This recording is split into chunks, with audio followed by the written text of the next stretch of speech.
करायचा।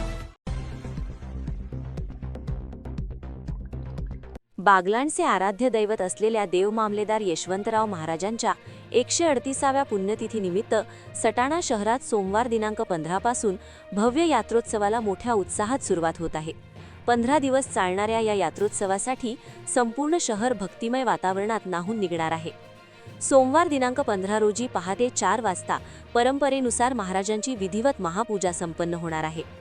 तहसीलदार कैलास चावडे, प्रतिभा चावडे, देवस्थान ट्रस्टचे अध्यक्ष भालचंद्र बागड, अरुणा बागड, नगर परिषदेच्या मुख्याधिकारी ज्योती भगत पाटील तसेच स्वप्नील पाटील यांच्या हस्ते ही महापूजा होणार आहे। पहाटेपासूनच मंदिर परिसरात मंत्रोच्चार, भजन कीर्तन आणि विविध धार्मिक कार्यक्रमांमुळे वातावरण भक्तिमय व प्रफुल्लित राहणार आहे।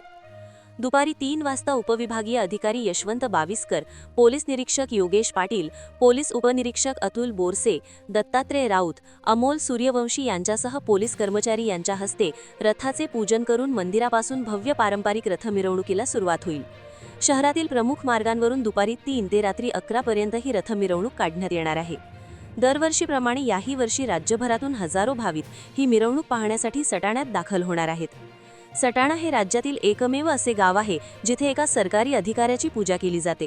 मामलेदार या सर्वोच्च पदावर असूनही मानवता, प्रेम, विनम्रता आणि सेवाभावाच्या बळावर देवपदाला पोहोचलेले देव मामलेदार यशवंतराव महाराज आजही सर्वांसाठी प्रेरणास्थान ठरले आहेत। दरवर्षी मार्गशीर्ष सफला एकादशीला त्यांची पुण्यतिथी साजरी केली जाते। यानिमित्त राज्यभरातून लाखो भाविक महाराजांच्या दर्शनासाठी येथे येतात। यात्रोत्सवाच्या निमित्ताने विविध प्रकारची दुकाने, पाळणे आणि मनोरंजनाची साधने शहरात दाखल झाली असून देवस्थान ट्रस्टच्या वतीने दुकानदारांना नियोजित पद्धतीने जागा वाटप करण्यात येत आहे।